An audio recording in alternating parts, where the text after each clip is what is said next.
Hi guys, hope you're all well.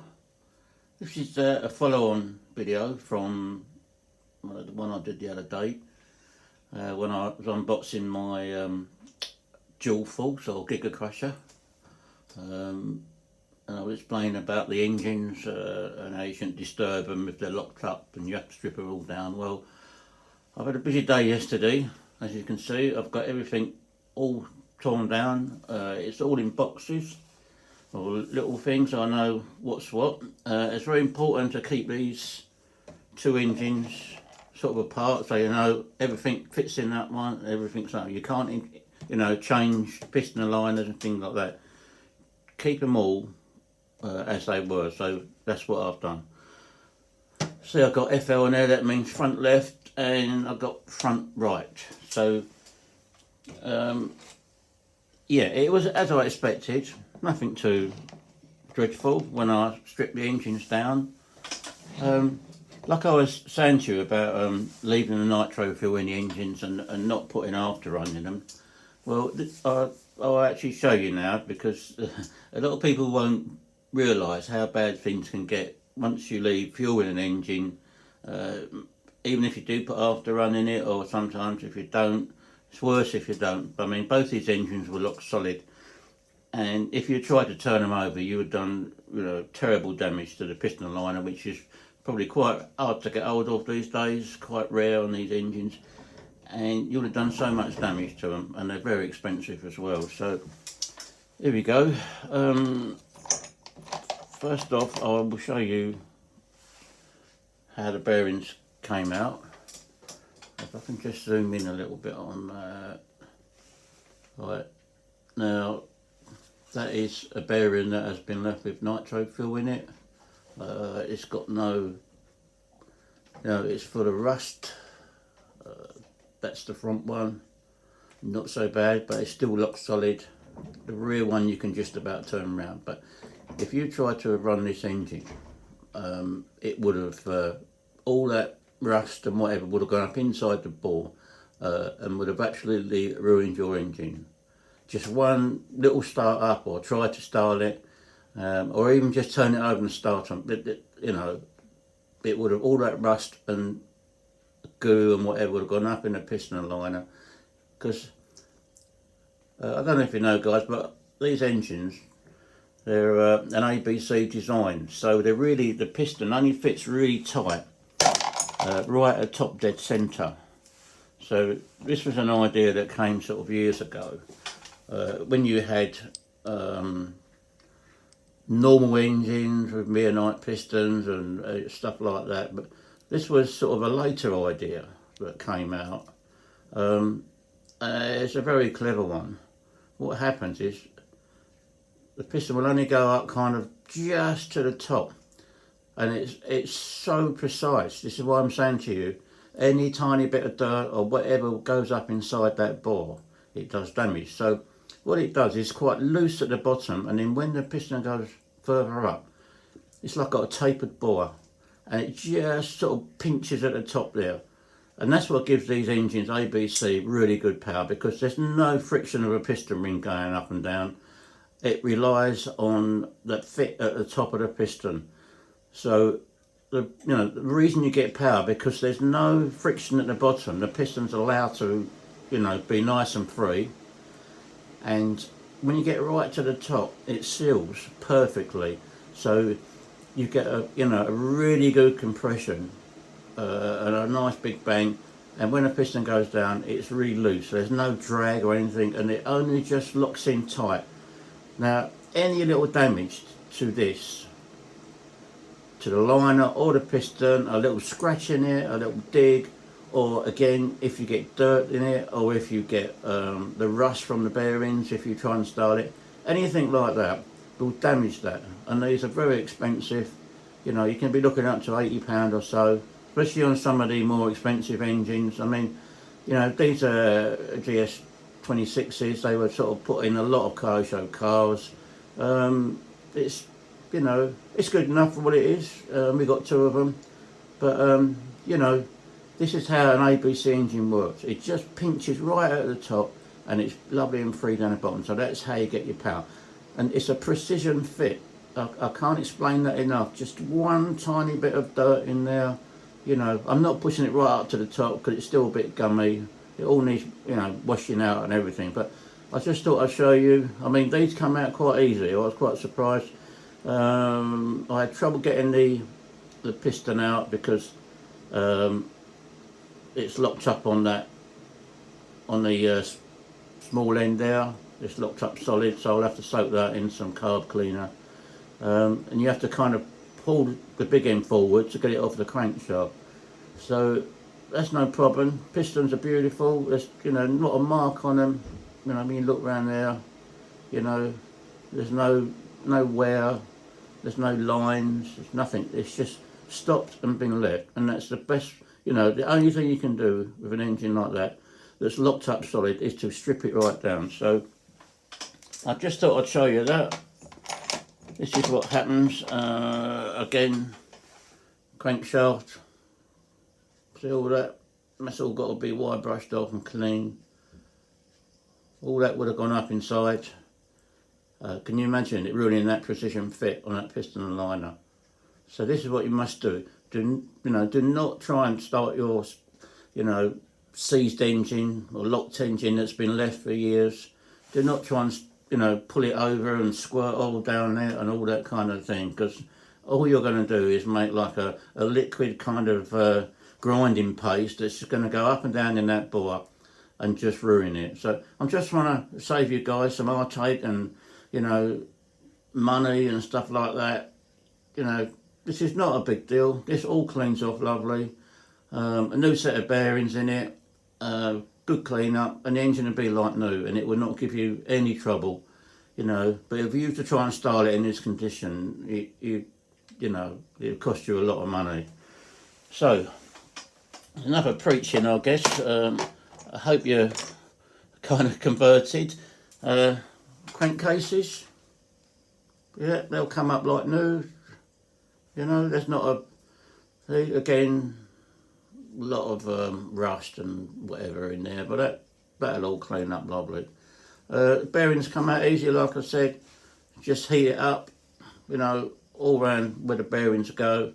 I've got a little blow lamp. You know, you don't need loads of heat. Just warm it up and it just expands enough to knock the bearing out. The front ones were a little bit tighter. I just had to, there's like a little clearance bit inside there, and you can just get a little punch in there, warm it up, and just a gentle tap each side, and it comes out no trouble. So they'll clean up like brand new. We've got the 3-speed, looks perfect. We've got 2 of them, remember, one on each side. Yeah, can't put nothing on that. We've got carbon clutch shoes, old school with a spring around there. Nothing wrong with that. They work perfectly well. Doesn't look to us, you know, I had a lot of running. Most of it looks in pretty fair condition, you know. Again, we've got the clutch shaft here. Again, good condition, and it's running kind of these old school roller bearings that we've had from way back when. And it runs 2 of those, and then you've got a little spacer and a screw that goes on the clutch bell. Spiral, there's no taper on it. It locks on a little plate on a square at the end of the crankshaft. You can see the outline of it there. That's okay, all it is, pretty good. What else we got? Pull start, pretty gummy, you know, but nothing wrong with it. That'll all clean up perfectly.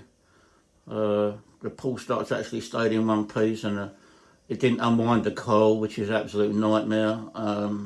They just, it's very simple because the pull starts on these, they just sort of clip on, they don't screw on anything. You've got these little pegs here around the outside, and there's a little locking piece, well, oh, there we go, a little locking piece there, so the pull start just pulls onto that locking piece, so that gives you, you know, it stays on there, and it's a bit tricky to get off, you know, but once that's cleaned up, that'll work perfectly.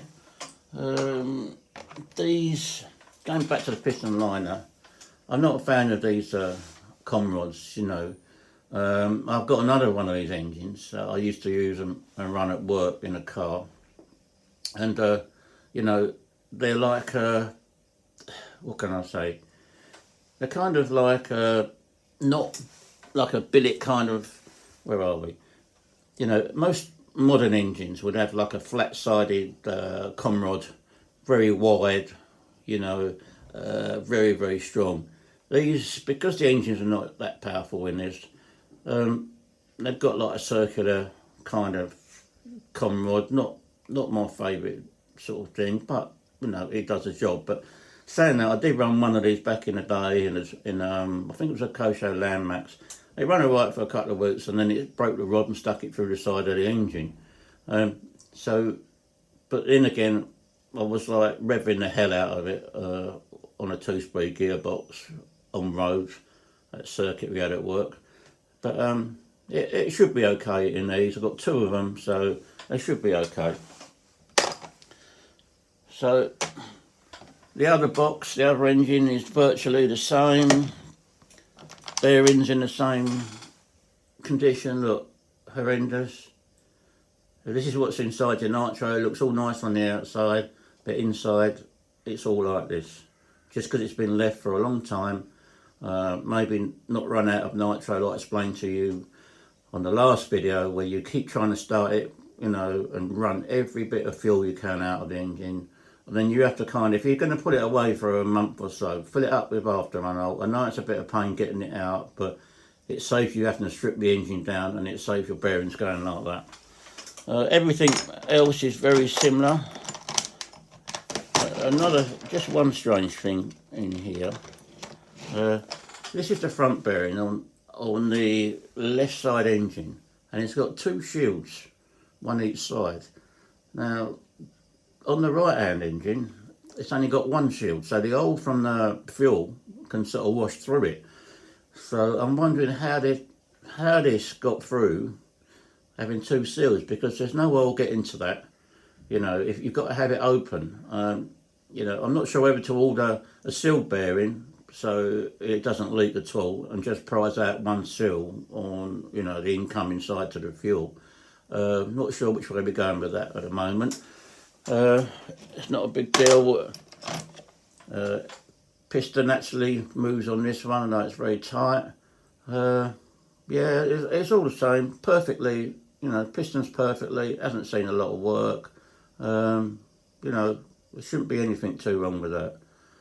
So I'm very happy with that. It's got a little mark there. That might have been me when I was taking it. I don't know, but it still fits lovely in the piston, so it's going to be fine. Right, yep, so that's the engines, everything the same. It's not a, you know, we'll put them over there for now. So that's, all I'm saying is how you know, what happened to the inside of the engine. So here we have the chassis. Yeah, bit of grime on there, nothing too bad. I believe this was the front one, so that'll clean up nice.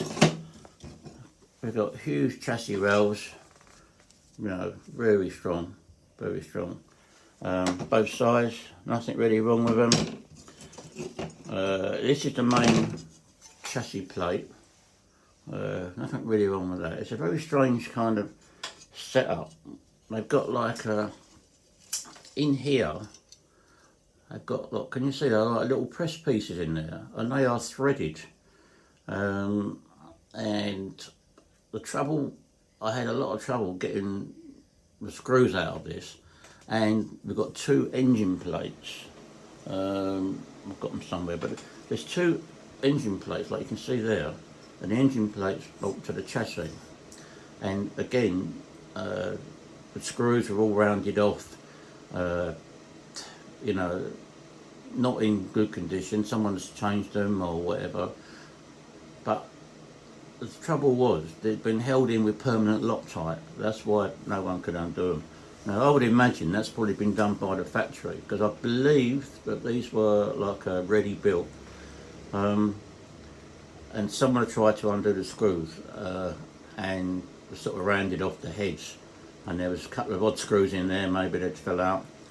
But never really use permanent Loctite. Like I think it's the red stuff, because once you put that in, the only way you'll get it out is to use heat, and that's what you're doing here. Most of the screws on this, the metal to metal screws, including like these, which is like a rounded nut. There's a thread in there that the reverse and forward gearbox goes in. Every one of them screws I had to like put a little blow gun on, heat, and I'd heat them up quite a lot, and it's very awkward when you've got like a plastic gearbox next to them. What I do is I made up like a metal shield that come up over the plastic gearbox and just put like a gentle heat on there, you know, and just kept working the screw, and eventually it come down. Now, all 4 screws were like that, and nearly every screw on the engine mounts were an absolute nightmare to undo, because, you know, the screws are sort of kind of been rounded off, and so you can't get a good fit on a screwdriver. But if you get some heat on there, it wasn't too bad with the engine one because there wasn't any plastic near it, you know, and you can take the engine out because it's on a little plate that actually bolts to the chassis. So not a big deal, but don't try and sort of keep forcing them. If they don't go, just get a bit of heat on them, save the screw. You know, you just want, even a soldering iron sometimes will do it. If you put a soldering iron on top of the screw, and just put a bit of solder on there so it connects, you know, the heat to the screw, and just leave it on there for a minute or so. Sometimes that's enough to just sort of melt the Loctite and get it out. But if you can use, what I'm going to use is, it's like a blue Loctite. It's not permanent, but it holds the screw in perfectly, and if you want to undo it again, you can undo it. Whereas if you use permanent Loctite, like the red stuff, you know, any future maintenance on a truck is a complete nightmare.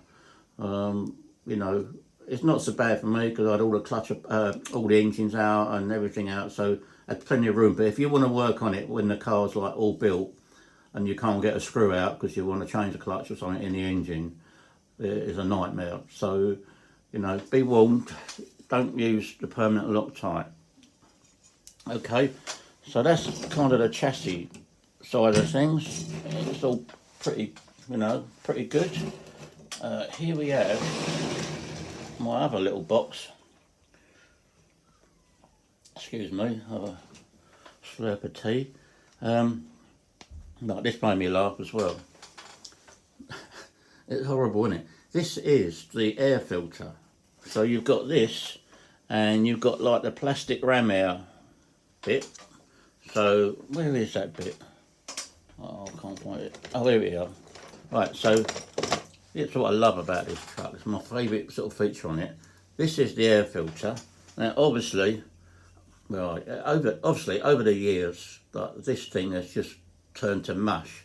What it is like a foam. To me, it looks like a round standard Kyosho foam, and there's probably a tube goes through from each side, because these are connected to the carbs. So it sucks in through the air filter, which goes through there. So that sits on top of that, like that. So that's how that actually works. So, you know, I love that. But obviously I've got to dig all that out, and there's probably a tube that runs through the centre of that with holes in, and this looks like a standard kind of Kyosho foam filter, which is, the fuel has absolutely just destroyed it. And I'm just going to get all that out and see if I can get a standard filter for it. It all comes apart, it'll clean quite easy, there's not a problem with any of that. This, you know, this is what happens to the chrome plating on, or whatever you want to call it, on these plastic parts. I don't know, I think I'm going to just have to paint them in like a silver, a 2-pack, so the fuel doesn't take it off. You must use 2-pack, because any other paint, any drop of fuel on it takes it off and looks terrible. So you can buy a 2-pack now in a can, it's no big deal. I've got to do this, the bumpers and stuff like that, but I'll put a new bit of mesh in there. Obviously, they've got to be painted red. And that, you know, that's a long way down the road at the moment. So we've got that. What else was I going to show you? Okay, 3-speed gearbox. Work of art. I mean, you know, if I get this, you can see how they work. We've got like, each one of these, you can alter the change timing on it. So you can have it changing earlier or later or whatever. There's shift points on it, which you can adjust. As you can see, that's how, where are you? I've got it around the right way, yes. So, we've got, that's sitting in the middle of the truck and we've got one of these each side. So it's a beautiful setup. So you've got your engine there, you've got your two engines, you know, and one's going that way and one's going that way, anti-clockwise, and that's where your power comes from. Beautiful setup, there's not a mark on the teeth, nothing wrong with it whatsoever. The bearings are perfect, just a bit of a clean up here and there. You don't see it, but you know me, everything's got to be perfect, so you know, just take it apart, clean it all up, re-grease the bearings. That one's a little bit gritty because it's sort of at the front of the truck, and it is open and you can get grip and stuff in there, which it has. We've got these sort of linkages for, this is for the car. I'm getting it all wrong the other day.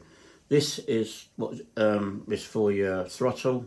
It comes up, it's a fairly complicated, and as you can see, it's a long kind of rod to work the two throttles, but it needs a little bit of a refurb, and the spring looks like it's seen better days, but I can sort that out. 20 exhausts, pressure feeds on there, nothing I can say about them. You know, they work well, they're going to clean up nice.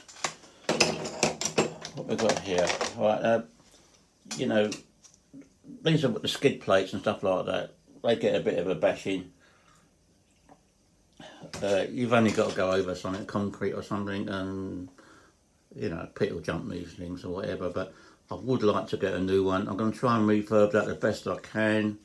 You know, you can sort of buff them up and you can do a bit of work with plastic, but you never know. You know, some new ones might turn up. You know, they only made these for a couple of years, so spares and parts are really rare and hard to find. But saying that, I've had things in the past where I thought I'm never going to get something, and then, you know, a week later something turns up on eBay and, you know, you can't believe it. Sometimes you have to pay through the nose for them, but other times it's not so sad. So both front and rear bumpers, I believe, are the same. This is again telling you about the paint. You know, there's nothing you can, there's no paint out there you can buy that actually looks like chrome. You know, you know, you could just paint them black, I guess, or something like that. But that's, you know, I want to try and keep it looking very similar to it was. So I'm going to try and get a silver as close as I can to it. Again, it's got to be a 2-pack. You can't use anything else because nitro fuel is like just like paint stripper, you know. Let's have a look. Alright, so this is the housing. Right, now this is the housing that the 3-speed runs in. You know, it's so solid. Such a beautiful, you know, the way the gears fit, there's no change either, nothing like that. They just fit in there and you've got a gear each side. You know, it's just absolutely fantastic the way it all goes together. Let's see, right, there's a little stinger on the end. You know, I'm lacking one, but Anthony's going to send that through to me. And he said to me last night that these were an optional extra, because the original one, I mean, this goes in the truck kind of like, where are we? And that protects the top of the engines, and it bolts down to the front. And normally they come with like a plastic like roll bar on there, you know, but Anthony said it wasn't up to the job, and you want to protect those engines in there. So this was a, you know, a Kyosho bit back in the day. It's got a little bit of a mark on there. I don't know what I can do with that. I want to kind of leave them blue. Maybe I could get them re-anodised. I know a place that does it. Not cheap, but what is these days. Yeah, so that's that kind of box. Let's put this back over here. to get anything kind of mixed up when you've got two of everything. Not so bad with this, but with the engines you must keep them as they come apart, keep them in the box all together so you know your left from right. That's what I say. Right. Now this is another nice little piece. Now this is what I thought. You know, I've not seen one of these before. It's a, what they call it, a QRC or QCR, I don't know. It's a forward and reverse gearbox. Now the ones I've seen have not been, let's just zoom out a bit. The ones I've seen are not like this. They're sort of open. This is very much like a Traxxas 2-speed gearbox. The Traxxas now have got actually a gearbox a bit smaller than that with 2-speed in it, forward and reverse and brake all in one part. But this is different to the ones that I've seen in the past. They're, you know, the ones I've seen, they're kind of open here and you can see the gears changing. I should imagine it's sort of very similar. Yeah, I don't know. But I'm itching to get that apart to give that a good sort out and see what we've got in there. We've got a lovely little heatsink there. We've got a twin dual disc brake, which is going to work perfectly. And we've got a slipper on there. I mean, look at the size of that spring. So we've got a slipper on there. We should have a gear change. I believe it's that. Is it that there? Or is that the brake? No, that's the brake. There's a gear change lever. It could be that one. Oh, I've not done my homework here. Yeah, I think it's that one. It's a bit gummy, but it sort of goes back and forwards. But that's for forward and reverse. It's a big old, heavy old lump, this is, you know. But I suppose it's got to take a fair bit of power with those two engines, you know. So, who am I to say that it's heavy or... I mean, look at the size of that spring. But, well, it's all adjustable. And we'll get that apart and I'll do you a little video on how this works. Because I don't know myself inside there. I've never seen one of these. The later ones were all sort of open and very kind of cheaply made. This looks a lovely piece of work, but I would love to see what's in there. Whether it's got a reduction gear or something, maybe it overdrives the front wheels to the back, or, you know, I don't know. We'll have to find out. We've got, that's the bottom half of the 3-speed. We've got these servos, which was all like high torque servos back in the day, and the high tech metal gears, so as long as they still work, they'd be perfect for the job. I don't really think I've got to put any newer ones in. They're the side frames that go up to the roll bar. You know, I mean, chunky old things they are. They should be bulletproof, this stuff. Again, what's this servo? It's HS64 metal gear, so again, really nice servo for the job. I would think that it didn't come, someone has put these in, because I would imagine if it come ready built, it would have had, is it Perfects, the Kyosho servos, I believe. I think it would have come with them, and they're not man enough really, so someone has put some decent servos in there, which is really good. What we've got here, another, yeah, they're all 65, they're all Metal Gear servos, that's perfect, they'll clean up like new. Right, got chunky old steering servo saver, it's been screwed right down. Yeah, obviously I think you would need that with the size of these tyres. That's, oh, I can't undo it, but that is locked. Well, it's not actually, it's not going to save your servo at all because it's locked right down. You see this thread here, that needs to be undone a little bit just to save, you know, your servo, because one big wallop with them size wheels and the weight of this car is going to, even though you've got metal gears, it can still like damage them. So it's got ball races in, might be plain bronze in there, but I think you can get a lot of ball races to fit in there if you want to. But it's you know, it's all in good condition. We'll have to unwind that servo saver, I can't run it like that. But yeah, that's that lot.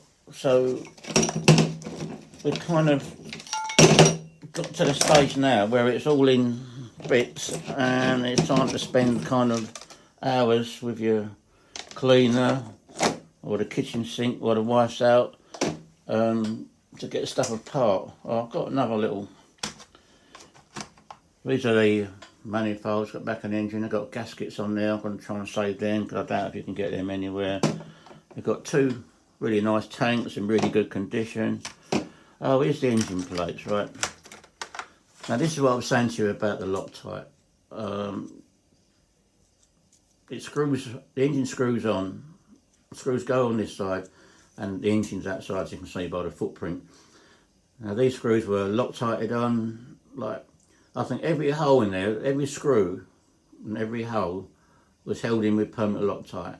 And, you know, some of them were sort of like rounded off, but these took a lot of time and heat, whatever, to get them out. But because you can get them out on the engine, so you can put a fair bit of heat on them. But I was surprised how much heat I had to put on them, and a little tap with a mallet just to sort of free them up, and then you can undo them no problem. But you know, it just stops you in your tracks when everything's undoing, and then you get something like this. It's lucky that you can take the engine out with that plate. It's not easy, but you can get a screwdriver in there and you can get that plate out on the back of the engine, so you know you don't melt anything else in the truck, because you know that's when I did the centre gearbox I had to be careful and shield it. But you know, they're all cleaned up nice. We've got another sort of fairly complicated linkage for the throttles. I've tried to leave everything as it was. Obviously I'll have to reset or imagine when the engines are rebuilt. Two pull starters. Springs are still in there, which I'm completely amazed, because they were sort of jammed on the one-way bearing there, and I thought, oh no, you know, if that comes loose, you know. I have rebuilt them before, but what a nightmare, you know. If you can keep it like this, just put some cleaner in them, keep them like this, because once they come apart, trying to wind that spring up, it's, well, I don't bother now, but again, these are probably pretty rare to get hold of, so, you know, I would have had to try and save them. We've got two carburetors here. You know, slide carburetors. Well, that one don't slide, and that, oh yeah, that one slides. Hang on. Yeah, they're moving, so that's not so bad, but they've all got to come apart.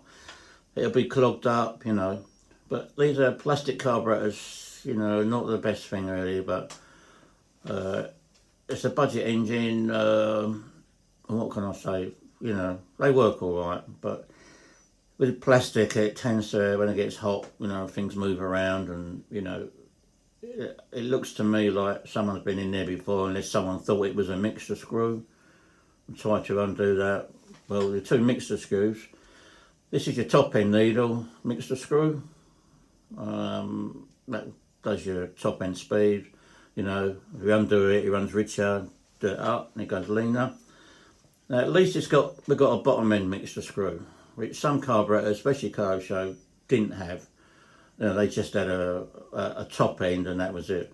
But you can fine tune the bottom end with these, so you could get a nice pull away, it's not gurgling, you know. But I'm probably going to run these engines on the bench to get them set up again, and then richen it up slightly before they go in the car, because when, you know, one thing running on a bench, and then when it's under load, it's different. And I think these are quite hard to get to, you know, once it's in the car. But you know, I'm not a fan of plastic cars, but at least we've got a twin needle. I don't know why that screw's been messed about with. You don't need to touch that, and hopefully everything's okay in there, but we'll find out when it comes apart. What else was I going to say? Oh yeah, we're talking about the Loctite and stuff. Now these, I've got the bearing out. Now these actually, you see the screws going there, they should be like cap head screws, because these are the knuckles that go on the front of the steer. And the things that needed to be Loctited, these weren't. And they always fall out, and you can see that one had been running with no screw in it at all. And one had like a Phillips screw in it, and not cap head screw. These should be like 3mm cap heads, I think, or 4mm. I think they might be 4mm. And they run in like 2 little top hats, which gives you the steering. But, you know, just use the soft Loctite, not the permanent one, and it's adequate. They don't fall out, but probably from the factory they will fall out because, you know, they've not been Loctite good enough. The wear on stuff I can show you, it's like hardly anything. I mean, if you're a Kyosho man or whatever like me, you know that these dog bones and cups, they drive out and they get like a big groove in them, you know. And what happens, if you get a groove in those, it tends to break the drive shaft because it gets locked in there, and then when the wheel goes up and down, bang, and it snaps off the end of the ball there. So, you know, there's no wear. No, it looks perfect. There's not even hardly any playing there well. And every turnbuckle and every drive shaft is like that. I mean, sometimes the end of these, they get like flats on here. But, you know, there's a tiny little flat on that for nothing. I've seen them worn down to like, you know, about 1/2 mil thick and still running, but it's perfect. So kind of all the drive bits, everything in there is perfect and will clean up. You know, it's better than I ever thought. You know, the only thing we've got is rusty bearings, which is not a problem at all. Like I've said to you, it's everything's fine. This is just all the nuts and bolts and things I put in there, and I'll clean all them up. I think we've got one, the only bit of damage I found on something. What was it now? Oh, I can't find it. It was one of these. One of those, it's got like, you can see like where it's been in a vice, where it's been bent. But again, you know, it's not too bad. I can do something with it. But that's the only thing I found bent on it. You know, the whole truck, and that was one of these. It's got like a twist on it. But it's nothing, is it? You know, with a truck that's that old.